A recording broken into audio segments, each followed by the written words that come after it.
going on, you guys? Jason here with Speak Seeds, where transformation and inspiration is the expectation. We have an episode here where we talk about different careers and different paths, different ways to get places. And we have a guest here that's very interesting, y'all. And this person is a writer, right? Yeah. And I have a lot of students who write, and they don't know what to do with that gift and ability. So hopefully we had to share some light and give you guys another take. So who do we have here today with us? My name is Tamika Lee, and I go by Tammy Lee. Tammy Lee. Mm-hmm. So, Tammy, how long have you been writing? Man, for as long as I can remember, I've always had like a pencil and some paper. For a little while, I wanted to draw as a little kid, but I had another little kid tell me that my drawing sucked. And then I moved to writing, and then I've been writing ever since. But it's all good. Really? Because now I'm here, I'm writing. So okay. So yeah, for as long as I can remember, though. So like middle school, so was English your favorite subject? Yes, English and history, for sure. Like I like research, and I like learning about things, especially Black history. Mm-hmm. So like English was my favorite subject. I took creative writing classes, and I loved history. So with the writing part, do you like speaking also, or is it just writing? Just writing. I had a time in my life where I was into spoken word poetry, because I would like go up on mics and read, and people love me, but I don't have the stage personality for it. I like to write poetry, but I'm more like to be like behind the scenes. So you can be a ghostwriter. I would love to be a ghostwriter for somebody one day. That would be great. That'd be good. Okay. That'd be great for me. And do you write for TV, sitcoms?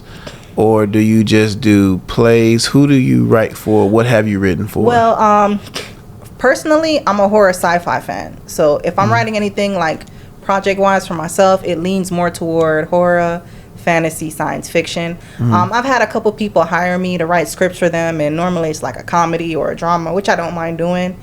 Since I've been out here, I've joined like some writers groups, and I've been like trying to stretch into different genres. I'm working on a Christmas script right now, and I don't celebrate Christmas, so that's gonna be fun. It's gonna be different. Yeah, so it's just challenging me, but I've had a few people hire me to write, but mostly when I lived in Jacksonville, I had a small production company called Wonderline Media.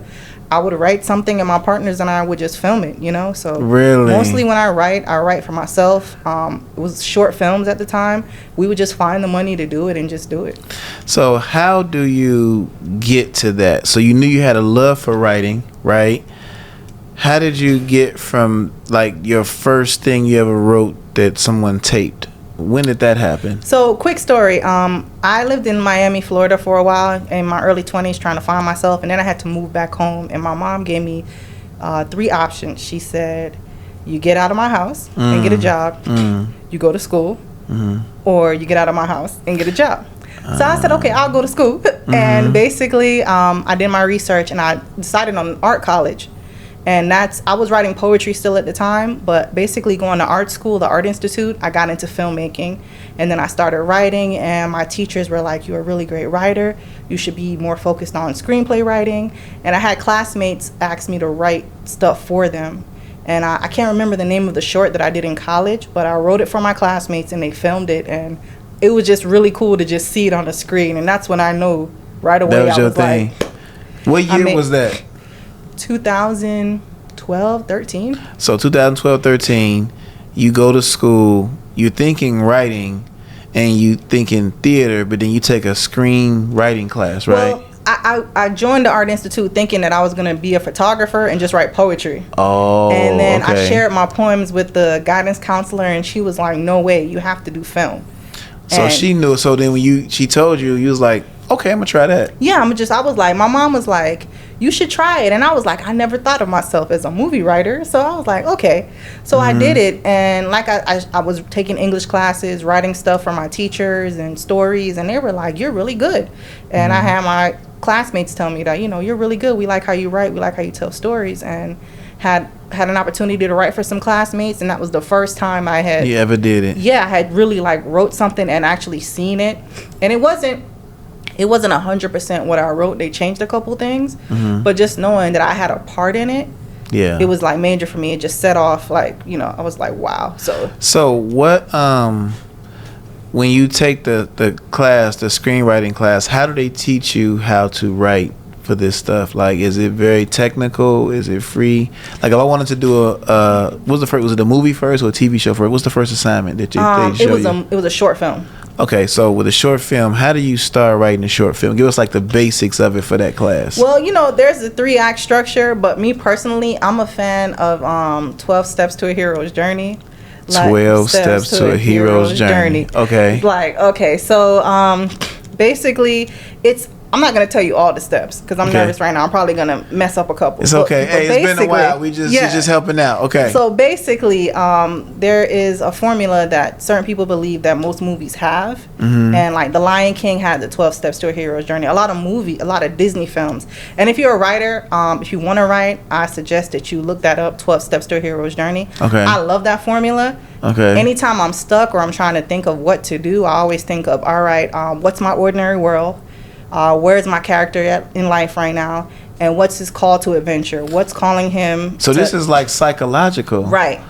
I never thought of that. So beyond being able to write, you have to be able to have an experience and the mentality of the character. Right. So I was telling my friend, because he wanted me to work with something on him. I feel like when you watch TVs and films, and there's other writers that could be watching this, and correct me if I'm wrong, anybody out there, but for me, if you watch a movie or a TV show, everybody goes on an adventure. They just don't stay in one place, and they don't stay the same at the end of it. So what kind of adventure, what kind of story are we telling? I like to think of my characters right away as they're going on a journey, and what is that journey, and how is that journey going to change them in the end? And that's how I approach writing. I like that style. Instead of thinking about it. That's the 12 step, right? Yeah. Okay. Instead of thinking about it so technically, like first act, second act, third act. For me, as a creative person, because I've always liked to write and I've always liked to tell stories, the first thing I ask myself is, who's my character, and where am I taking them? What mental journey or physical journey am I taking them for? Because I play God when I write. Any writer plays God, right? Oh, so they have all the power. Yeah, I have all the power to decide, like, okay, how am I going to change them in the end? What are they going to learn from this? How are they going to evolve, if they evolve at all? How is this journey that I'm going to put them on going to change them? So now, is it the same where they people take books and make those movies? Have you ever done that? No, I have not translated any novels into films or TV shows yet, but I do. That is something I want to do in the future. Because I hear about that, and they say the book was better.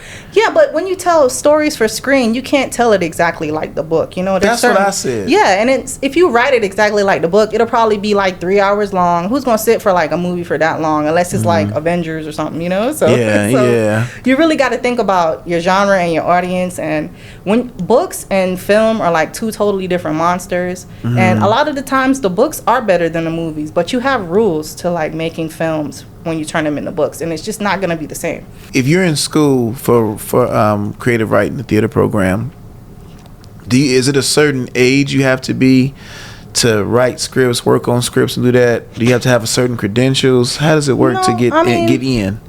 So I'm from Jacksonville, Florida, by the way. When I lived in Jacksonville, I taught an after-school program called the Jacksonville Arts and Music School. Mm-hmm. And I was teaching my kids how to write screenplays, especially like screenplay format, at like 6th grade.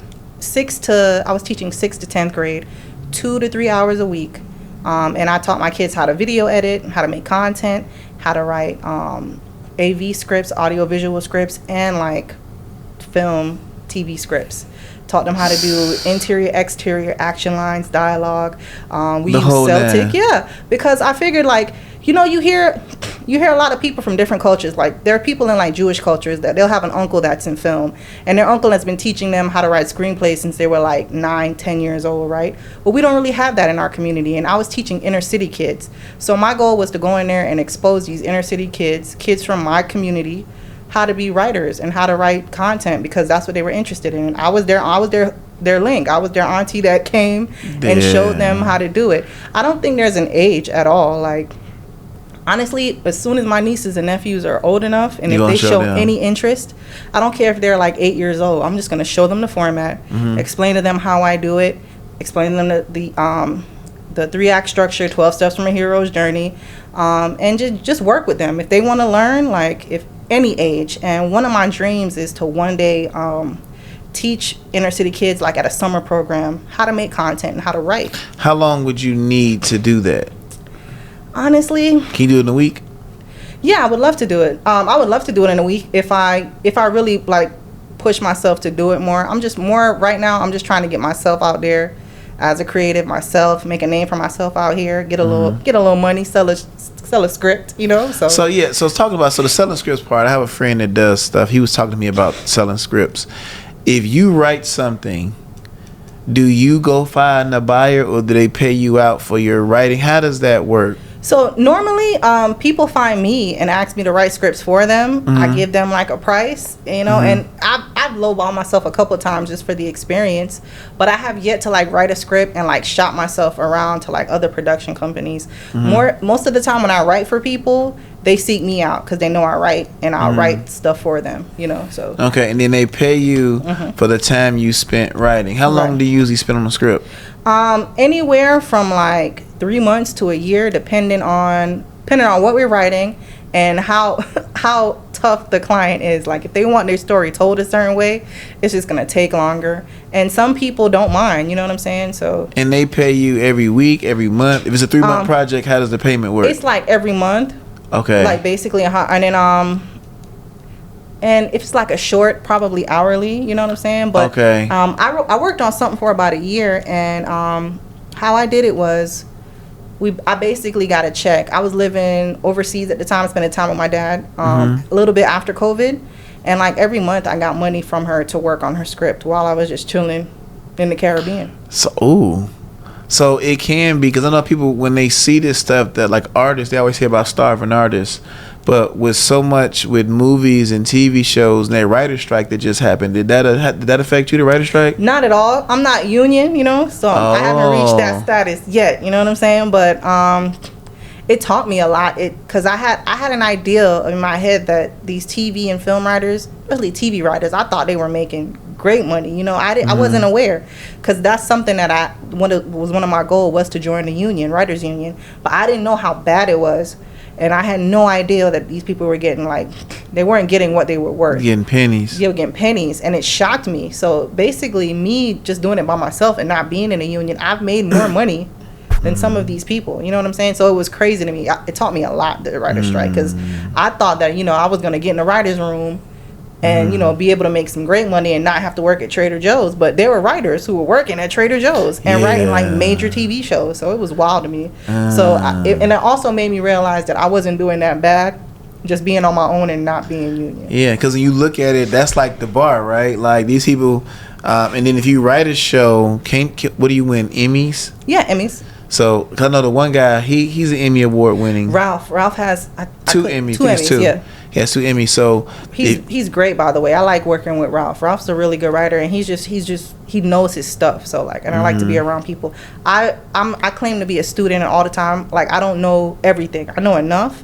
But I like to meet people like him, because I just learn so much more, you know? Yeah. So. And I was looking at that. I was like, it seems like he had a good command of it. But I was saying, like, he's an elder.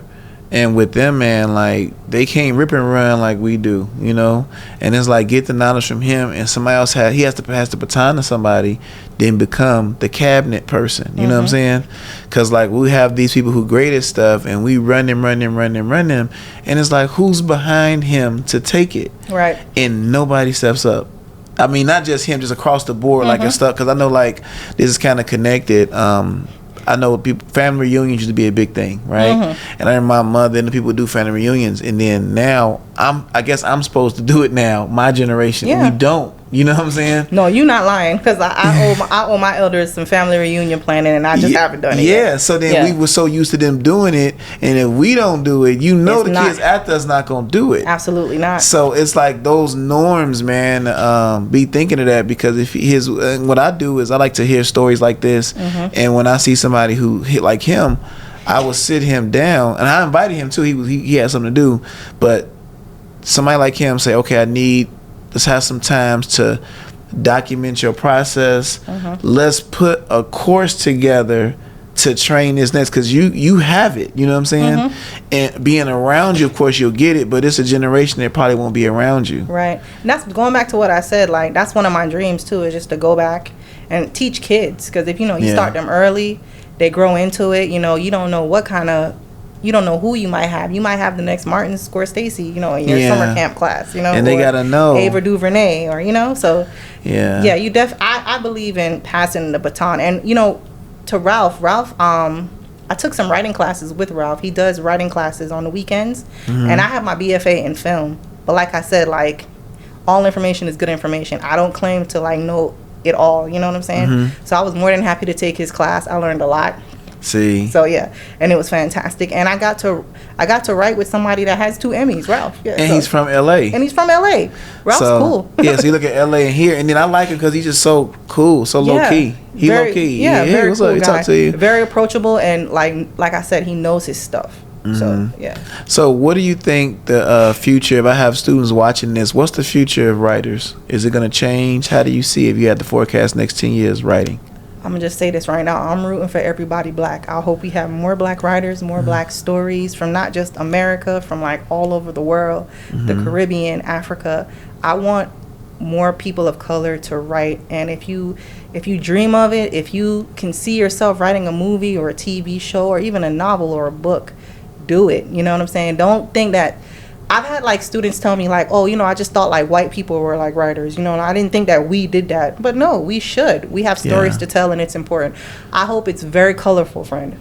That's the future for me. I want to hear all the stories from everybody, because we all have a story, especially African Americans and people are all across the black diaspora. So do you worry about AI?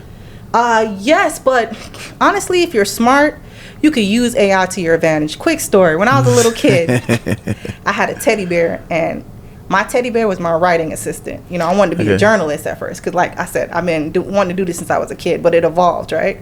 So I feel like every now and again, AI is like my little writing assistant. If I'm worried about errors and grammatical stuff, I just have AI look over it. I read over it, make sure it's good. I don't think AI doesn't have a soul like we do. You know what I'm saying? I'm trying to tell you. They don't have the life experience that we do. And they'll never get it. Right. It's just working off a database. So I wouldn't be scared of it. If you're smart, you use it as a tool. Because there's so many kids, like I know kids that there's a thing that they're saying, like literacy is like a thing. Some kids aren't reading well. They aren't writing.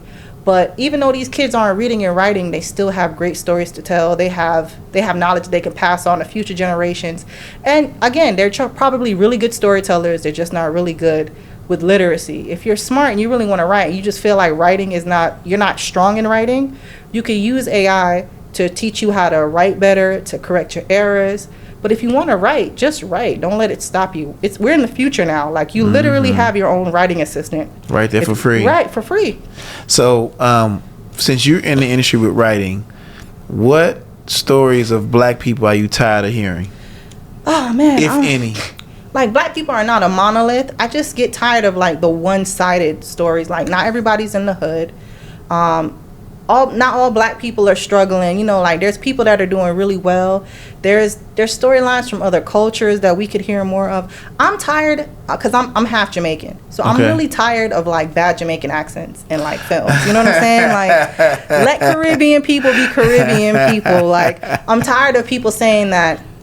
Some people, when they hear authentic Jamaican accent, they be like, well, what's that? It don't sound like what's on TV. No, because it's not real. You know what I'm saying? Yeah. That's the type of stuff that I'm really sick of. The stereotypical stuff. Stereotypical Jamaican, like, no problem, man. Like, just, it's corny. It's cringy. Did you like Bob Marley, the movie One Love? Did you see it? You know what? I thought that young man did a really good job. I surely His accent was pretty good. I talked plenty of trash about that man before the movie came out, and I had to apologize. He don't even know me, and I was like, I'm sorry, bro. But he's Trinidadian. Okay. So he's sort of familiar. You know, he's Caribbean. So he didn't do too bad. And there were a lot of other great Jamaicans in that movie. So many faces because I listen to reggae music, so many faces that I recognized. The girls that played the I Trees, they're already recording artists in Jamaica. You know what I'm saying? So they did well by the culture with the casting. I saw Muta Baruka, you know, and my dad's a Rasta, so I grew up with like Rastafari influences. So it was nice to see Rastafari shown in a good light by Hollywood. You know, they didn't try to like whitewash it. It seemed, for me, it was a good representation of Rastafari and Jamaican culture, even though the guy that played Bob wasn't really Jamaican. It got an A for me. So speaking on the writing side, what do you feel about when it comes to casting? Because like if you're a screenwriter, do writers have anything to do with the casting? Do you guys get description of what they should look like? Do you avatar it down, or that's a whole different department? I think that's depending on what type of filmmaker you are. Like for me right now, I'm an indie filmmaker. Most of the stuff I write, I produce. So if I'm producing it and I'm a part of the of course I'm gonna be part of the casting because it's important to me. But if I sell it off, or I write it for a production company and I hand them the rights, it's on them. I can give you some insight, but it's basically in the production company's hand. Because people do that. They say, like my friend, he said he just wants to write them and sell them. Do you care about being, like, if you put a project, are you putting your heart and soul into it? Do you want to see it through? Are you okay with just taking a check and doing it? Depends on the project. Like right now, I wrote a series. It's a horror anthology series. Like think Goosebumps, Tales from the Crypt, Black Mirror. What's that? The one that just came out, Lovecraft County. Did you like that? I love Lovecraft Country. I did too. Yeah, because it was like really historic. Good. I really liked it, and it was very black. Like I said, I'm rooting for all things black. So yeah, it was good. But I'm writing an anthology, and it was a project that I wrote when I was really struggling, like emotionally with a lot of things. For me, I could never sell that project. Like that's a passion. That's a passion project. You gotta see that one through. That's my baby. But I had somebody pay me to write a script for them, and you know what? I enjoy writing the story, but I had no emotional attachment to it. It was just a check. So it just depends. A lot of things that if I have a great idea for something and I grow an attachment to it, I don't want to sell it. And people have offered me money for my project. They were like, well, will you take this much? And it was a good amount of money too. I could have used it. And I was like, absolutely not. I just want to see this come to life, and I want to be a part of it. And that's standing on principle. Yeah. The stuff that I love. And you don't really get attached to the things that you're just getting paid for. You do sometimes in a way, but if it start off as like, hey, help me write this script and I'll pay you, I carry that throughout the whole process. But if I'm sitting in front of my TV, remembering that I used to like to watch Tales from the Crypt as a kid, and I want to make my own Tales from the Crypt, I'm not selling it. Yeah, because it's some substance to it. Right, it's something that I really genuinely care for. So now, did you have mentors in your journey? Yes, Nadia Ramatar and Steph Borklin at the Art Institute of Jacksonville. They were like my sheroes. I went to art school thinking that it was a dude thing. It felt, even when I was at the school, it felt very guy dominated. And I got to see these two women just be great and just be female and just be filmmakers. And they inspired me. Steph Borklin put a camera in my hand because, like, for the whole semester I was afraid to touch the equipment because I'm like, I'm clumsy. What if I break something? And she knew I was scared, and she was just like, you carry this. She just made me do things, and it made me realize, like, okay, I am clumsy. You can do it. But I can do it. So, that's good, man. Yeah. I think that. So do you feel like every writer should take a film class? For sure. Like I think it's good to know what you're getting into, like to understand editing, to understand lighting, to understand directing. It would be great for you to know. Like you could just take script writing classes, but for me on my journey, I'm glad I learned how to edit. I'm glad I know how to direct. I'm not the best lighting person, but I'm glad I understand it because you have a full degree in it. Right. Because me and this other professional was saying, we had and I'll let her hear this is the last one, the last question. Do you feel like in the creatives, a degree is necessary? No. Really? In 2024? No. Honestly, when you think about it, there's so many great filmmakers that don't have a degree. Quentin Tarantino, for one. Like, people can say whatever they want about Quentin, but he's a genius. Like, he's definitely... But I think if you genius level, like some people, they're just gifted, they're going to excel. But we talking about the average... If a person is in high school and they say they want to do films, they have no exposure, no camera, and this other stuff. Do you think they should go to school, or just... How should they start then if they don't go to school? What should they do in that time period? If you're not going to go to school, the great thing about the internet is...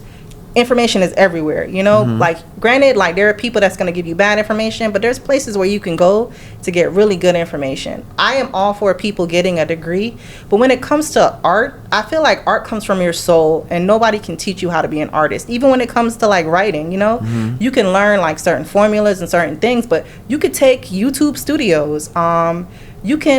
You can talk to your friend who's going to film school and go with them on their journey. You know what I'm saying? So for me, like, yes, go to school to be a doctor, obviously. You need your degree to be a lawyer. So if you could do it over, would you have not went to school? Actually, no, I wouldn't have. You would not have gone. Wow. I would not have gone. That's I something. would not have gone. But I'm not saying to anybody, if you're thinking about going, if you want to go. But nobody can teach you how to be an artist. There's formulas and there's rules that you have to learn. But it comes from within. Comes from within. There's so much technology and so much. You can go to a library. You can ask AI how to write a script, and AI will give you a whole book on how to write a screenplay, and it will be accurate. And I think too, I'm glad you said that. I'm a big proponent of school, because I feel like school is more than the courses. Mm-hmm. It's the camaraderie. Yeah, it's of course. the thing, because when that moment that we had there, that was a camaraderie moment. Mm-hmm. I could sit in ChatGPT, but it's just me and them. Yeah. And people say you get so much energy from people in those spaces. You know, somebody got trained somewhere. Like education's attached to it in some point, because I know, like with artists, like actors, some of them are classically trained. Right. You can tell, you know what I'm saying? No, you're absolutely and some right. can just off the cuff, but having that variety, just respecting the craft. I will say I had a very different college experience. Like I love going to AI. I met some great people. I have a great network of friends. My mentors, I met them in AI. Mm-hmm. But AI was also in a class action lawsuit. You know what I'm saying? Yeah. Biden just gave us relief from our student loans because they didn't teach us everything that we were supposed to learn, and they were mishandling the money and stuff like that. So it's like the good and the bad. There's good and bad to it. If you're gonna go to school, make sure you got a good school with a good history. They What's not fraud. what's some good schools for film that you can think of? SCAD. SCAD. Go to SCAD. Where's that? It's here? I think there's a SCAD in Atlanta. Okay. There might have been one in Florida. I'm not sure, but I met so many SCAD students that just like they're geniuses. Like so SCAD, if you can do that, okay. What Full else? Sail. Okay, I've heard of Full Sail. Full Sail for sure. And now there's like I think you could take classes at like Berkeley in California. There's a lot of great ways where you can get into film. But if you're gonna go to college, I'm not telling anybody don't go to school. Right. You're just giving the pros and cons from your perspective. Yeah. But for me, if I could do it all, as much as I love my film friends and everything, if I could go back in time and still know what I know and do it all over no, you again, can't do that. if we I always could, can do that. if I could, I would be like, no, I'm not going. But if I had to, I guess it's bittersweet. Catch 22, man, because you know the stuff. But the way it's like trial by fire, I got it from what I went through, and that's why it sticks. Go to a school that you know has a good history, and you've met people from that school, and they're able to get jobs, and you're able to work after you get your degree.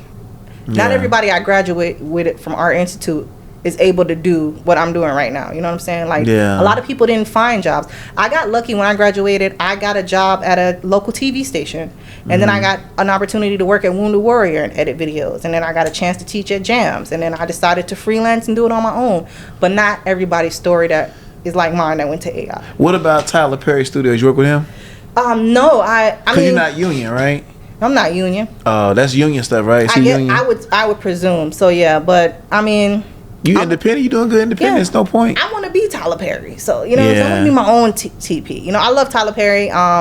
Great theater writer. He makes really cool projects, but I want to be Tammy Lee. I'm sure he motivates me, because if he can do it, he had such a great story. I saw his documentary. Yeah, I don't even think he went to school for it either. No. But some people you look at them like in life, you just meant to do this. But the people around him went to school, and I know that he's learning from it. He's just passionate about it. And he's evolved so much from the stage plays to now, he got a whole Jazzman's Blues, So like the craft, he's taking it seriously. Yeah, so it just depends, All right, well, thank you so much, Tammy. I appreciate it. Thank you. This was fun. Thank you guys for checking in. Hopefully you get some good information. Tune in next time for the next episode. This is live from Atlanta. We'll see you guys later.